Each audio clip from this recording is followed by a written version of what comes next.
Oke, bersama Sir Samuel, kali ini kita akan membahas bangun ruang ya. Setelah sebelumnya kita membahas tentang skala, tujuan pembelajaran pada kali ini diharapkan anak-anak bisa mengetahui apa sih definisi bangun ruang dan bagaimana contohnya, dan juga bisa membedakan mana bangun datar dengan bangun ruang.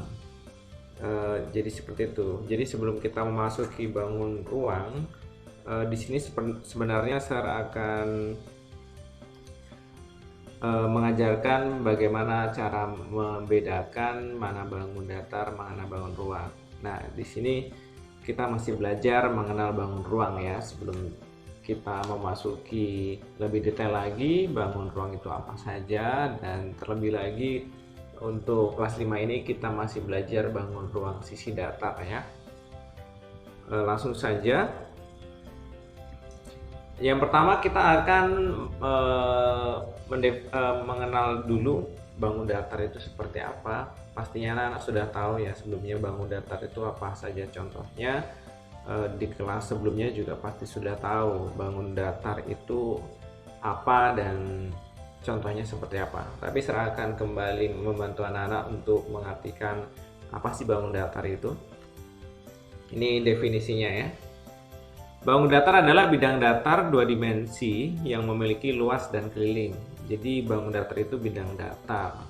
Kalau dua dimensi itu berarti ya hanya sekedar gambar ya, gambar dua dimensi seperti itu. Contohnya itu bangun datar yang pertama ada persegi panjang. Tentu anak-anak sudah tahu bentuk persegi panjang seperti ini ya, mempunyai panjang dan lebar. Kemudian segitiga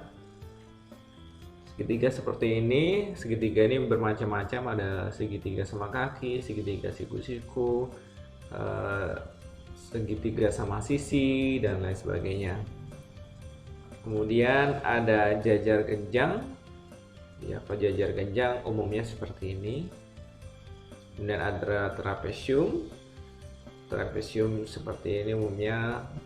Trapesium pun bermacam-macam ya, ada trapesium siku-siku, ada trapesium sama kaki, ada trapesium sebarang. Jadi pasti anak-anak sudah tahu juga contoh-contohnya. Kemudian ada lingkaran, ini juga bangun datar ya. Nah, seperti ini. Jadi bangun datar lingkaran itu seperti ini. Dan kemudian saya beri contoh terakhir itu belah ketupat ya, seperti itu.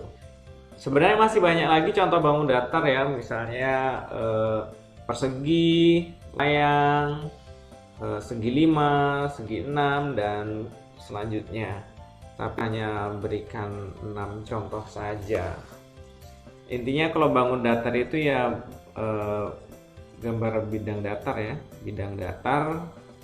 Misal kami ingat saja gambar di atas kertas itu juga merupakan bidang datar juga, yang dibatasi oleh sisi-sisi sehingga memiliki luas dan keliling karena dibatasi oleh sisi-sisinya ini ya. Seperti itu adalah bangun datar. Jadi sudah jelas bangun datar itu contohnya seperti ini ya. Kemudian kita akan masuk bangun ruang. Oke, bangun ruang ya. Jadi bangun ruang itu adalah bangun yang punya volume atau isi dan di sisi-sisi bangun tersebut. Intinya kalau bangun ruang itu mempunyai isi ya, kamu ingat saja kalau gelasmu itu termasuk bangun ruang, tasmu juga termasuk bangun ruang, bahkan badan kita juga termasuk bangun ruang ya. Yang penting kalau dia memiliki volume itu namanya bangun ruang. Nah, kalau bangun datar tadi dua dimensi, makanya kalau bangun ruang itu 3 dimensi, lebih ke 3 dimensi ya. Karena dia memiliki volume dan biasanya juga memiliki luas permukaan. Oke. Contohnya itu ada kubus. Nah, kalau kubus itu semua sisinya sama, jadi nanti kalau anak menggambar ini panjang ini dengan lebarnya, panjang dan tingginya sama ya panjangnya, itu namanya kubus. Kemudian ada balok. Nah, kurang lebih seperti ini ya. Kalau balok pasti anak-anak juga sudah tahu ya, bahkan juga volumenya sudah pernah kita bahas juga, dan kubus pun volumenya pernah kita bahas di pelajaran pangkat 3. Dan kemudian ada prisma segitiga. Nah, ini mungkin ada yang sudah tahu, ada juga yang belum tahu prisma itu segitiga. Prisma ini sebenarnya bermacam-macam ya, bukan hanya prisma segitiga, ada macam-macam, ada prisma segi 4, prisma segi 5, prisma segi 6, dan selanjutnya. Ya, intinya kalau prisma itu bagian alasnya dengan atapnya itu sama. Kalau alas atapnya segitiga ya namanya prisma segitiga. Kalau alas dan atapnya segi 4, prisma segi 4. Kalau alas atapnya segi 5 berarti dia namanya prisma segi 5, dan berikutnya. Kemudian ada lagi yang namanya limas. Limas pun pasti anak-anak berapa sudah tahu ya. Limas itu seperti ini. Nah, kalau limas ini mempunyai titik pusat satu seperti ini. Kalau di bawahnya segitiga ini namanya limas segitiga ya. Yang dia punya titik puncak seperti ini. Satu. Kemudian ada limas segi 4. Nah, untuk limas saya berikan dua contoh karena berikutnya kita akan pelajari limas segitiga dan limas segi 4. Nah, mudah saja kan, dia punya satu titik puncak dan alasnya bentuknya segi 4, makanya disebut limas segi 4. Kalau di bawahnya segi 5 tentu limas segi 5 ya, asalkan satu titik puncak. Segi 6, limas segi 6, dan seperti itu selanjutnya. Kemudian setelah limas segi 4 itu ada tabung. Nah, kalau tabung seperti ini ya, atas dan bawahnya itu bentuknya lingkaran. Oke.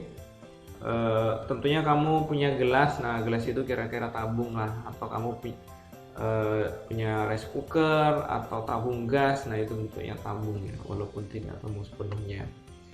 Mudah saja ya.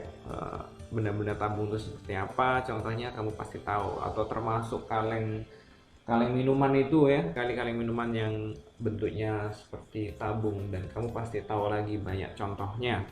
Terakhir nih bola. Kalau bola kamu juga sudah pasti tahu bola, pasti pernah main sepak bola kan, atau main volley ya, atau main bola lainnya, jadi atau bola basket. Jadi ya seperti itulah. Nah, jadi segala sesuatu yang mempunyai volume, karena dia dibatasi oleh sisi-sisi bangun tersebut, maka dia bisa menampung sesuatu gitu ya. Jangan pula kamu bilang kalau bocor bagaimana ya, itu berarti bangun ruangnya bocor. Tapi kalau ditempel kan bisa berisi juga. Oke, just kidding. Jadi bangun ruang itu adalah bangun yang punya volume atau isi dan dibatasi oleh sisi-sisi bangun tersebut ya. Jadi contohnya seperti ini. Sebenarnya masih banyak lagi contoh-contoh bangun ruang, tapi kalau saya berikan semuanya contohnya ya pasti tidak cukup lah bukumu nanti untuk menulis, menggambar semua bangun ruang itu, dan waktu kita habis hanya untuk menggambar. Jadi ini ada 7 contoh bangun ruang yang saya berikan ya. Yang paling penting adalah anak-anak bisa membedakan mana bangun ruang, mana bangun datar ya. Kalau bangun datar tadi hanya sebatas gambar saja, sedangkan kalau bangun ruang ini sudah benda ya, benda-benda di sekelilingmu. Banyak sekali bangun ruang yang pastinya mempunyai volume. Oke, itu saja pembelajaran kita kali ini ya. Kita akan jumpa lagi di pembelajaran berikutnya. Sampai jumpa. Tetap jaga protokol kesehatan. See you everybody and God bless you my students. Bye bye.